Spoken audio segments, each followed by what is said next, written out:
Africa के map को ध्यान से देखो।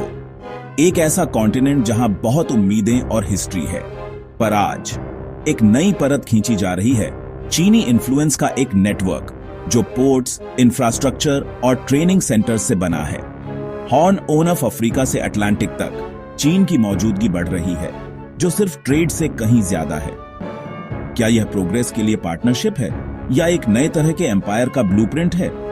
हम सड़कों, रेलवे और इकोनॉमिक ग्रोथ के बारे में सुनते हैं, पर सवाल और भी तेजी से उठ रहे हैं। इतने सारे projects critical maritime chalk points के पास क्यों हैं? पोर्ट डील सिविलियन और मिलिट्री लाइंस को क्यों धुंधला कर रही हैं? हर नया प्रोजेक्ट चीनी मौजूदगी के एक नक्षत्र में जुड़ रहा है, जिससे सॉवरेंटी और पावर के बारे में चिंताएं बढ़ रही हैं। कहानी की शुरुआत सोल्जर्स से नहीं, बल्कि कंक्रीट और स्टील से होती है, बीजिंग द्वारा दिए गए एक बेहतर फ्यूचर के वादे। पर जैसे जैसे हम डॉट्स को कनेक्ट करते हैं, स्ट्रेटेजिक एनसर्कलमेंट और मिलिट्री क्रीप का एक पैटर्न सामने आता है। यह सिर्फ पुल बनाने के बारे में नहीं है, यह चीन के किनारों से दूर पावर को प्रोजेक्ट करने और एक्सेस को सुरक्षित करने के बारे में है। अफ्रीका में चीन के बढ़ते एम्पायर का असली नेचर एक मिस्ट्री है, जिसे हमें तुरंत सुलझाना होगा। अफ्रीका में चीन की बेल्ट एंड रोड इनिशिएटिव को साझा नियति और समृद्धि की कहानी के रूप में बेचा जाता है। चमकते हुए एयरपोर्ट्स और हाईवे को भलाई के सबूत के तौर पर दिखाया जाता है, पर ऊपर से नीचे तक डील्स अक्सर चीन के फेवर में होती है। चीनी कंपनियां कॉन्ट्रैक्ट्स जीतती हैं, चीनी लेबर को इंपोर्ट किया जाता है और लॉन्स के साथ शर्तें जुड़ी होती हैं। पार्टनरशिप की भाषा एक गहरे एसिमेट्रिकल रिलेशनशिप को छुपाती है। डेवलपमेंट की एक कीमत होती है, जरूरी एसेट्स और रिसोर्सेज पर कंट्रोल खोना। क्या यह सचमुच पार्टनरशिप है या दोस्ती के वेश में economic dominance? Belt and road narrative powerful है, पर असलियत अक्सर डिपेंडेंसी की होती है, डेवलपमेंट की नहीं। अफ्रीका का फ्यूचर शायद अपॉर्चुनिटी से कम और बीजिंग में तय की गई शर्तों से ज्यादा बनेगा।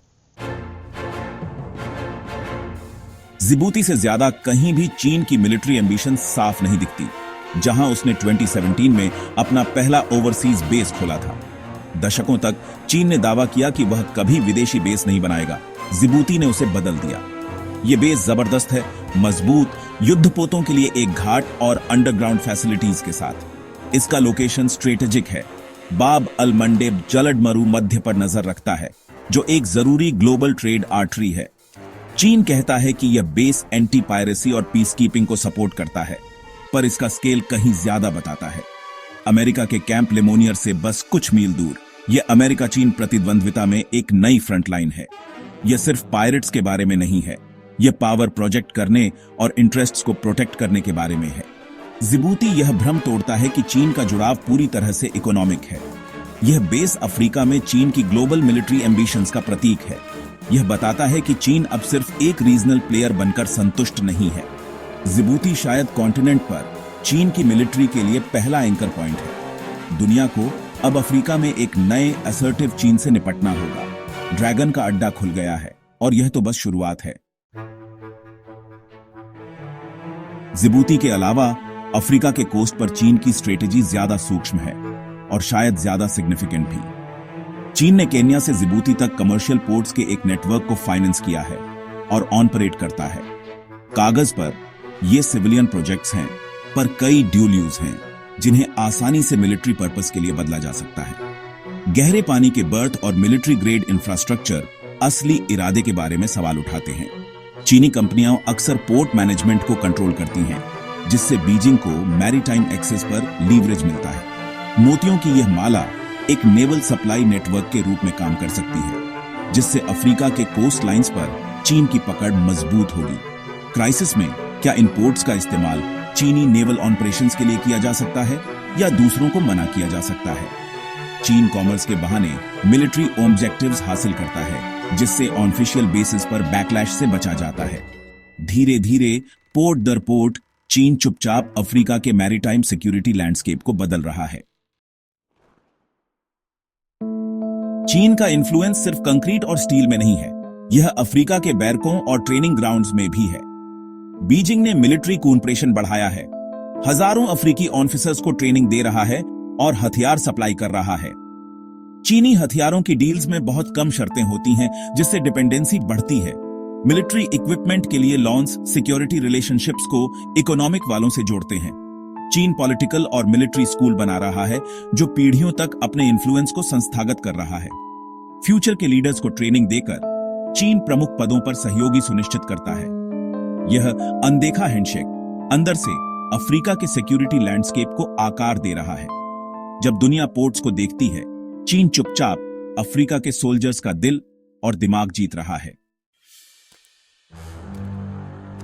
अफ्रीका में चीन का ज्यादातर इन्फ्लुएंस कर्ज पर आधारित है। बड़े इंफ्रास्ट्रक्चर प्रोजेक्ट्स चीनी लॉन्स से फाइनेंस होते हैं, गिफ्ट से नहीं। आलोचक इसे डेट ट्रैप डिप्लोमेसी कहते हैं, अस्थिर लॉन्स जो राष्ट्रीय संप्रभुता को जोखिम में डालते हैं। जब देश चुकाने में संघर्ष करते हैं, तो चीन रणनीतिक संपत्तियों पर कब्जा कर सकता है, जैसा कि श्रीलंका के हम्बनटोटा पोर्ट में देखा गया था। अफ्रीका में डर बढ़ रहा है कि पोर्ट्स, रेलवे और यूटिलिटीज का भी यही हश्र हो सकता है। कर्ज चीन को डोमेस्टिक और फॉरेन पॉलिसी पर लीवरेज देता है, जिससे डेब्टदार देश मजबूर पार्टनर बन जाते हैं। कई लॉन्स प्राकृतिक संसाधनों द्वारा समर्थित होते हैं, जिससे चीन को खनिजों तक विशेष पहुंच मिलती है। चीनी अधिकारी डेट ट्रैप से इनकार करते हैं, पर पारदर्शिता की कमी और रणनीतिक संपत्ति नियंत्रण चिंताएं बढ़ाते हैं। डेट ट्रैप इकोनॉमिक इन्फ्लुएंस को रणनीतिक नियंत्रण में बदलने का एक सूक्ष्म उपकरण है। अफ्रीकी देश डेवलपमेंट के लिए संप्रभुता का व्यापार करने का जोखिम उठाते हैं। बीजिंग अफ्रीका में किसी भी सैन्य या साम्राज्यवादी महत्वाकांक्षा से इनकार करता है। यह जोर देकर कहता है कि उसकी मौजूदगी शांतिपूर्ण डेवलपमेंट के लिए है। पर कोई देश जिसकी कोई सैन्य महत्वाकांक्षा नहीं है, वह मजबूत बेस और रणनीतिक पोर्ट्स को कैसे नियंत्रित कर सकता है? चीन की बयानबाजी और असलियत के बीच का अंतर बढ़ रहा है। इंफ्रास्ट्रक्चर प्रोजेक्ट्स डिपेंडेंसी बनाते हैं, हथियारों की बिक्री गठबंधन बनाती है और पोर्ट नेटवर्क पावर प्रोजेक्शन को सक्षम करते हैं। यह कॉन्ट्रैक्ट्स पर बना एक एम्पायर है, विजय पर नहीं, बाध्यता पर, कब्जे पर नहीं। क्या चीन एक पार्टनर है या एक नई शक्ति जिसे सावधानी से देखना चाहिए? यह जवाब अफ्रीका के फ्यूचर और ग्लोबल ऑर्डर को दशकों तक आकार देगा।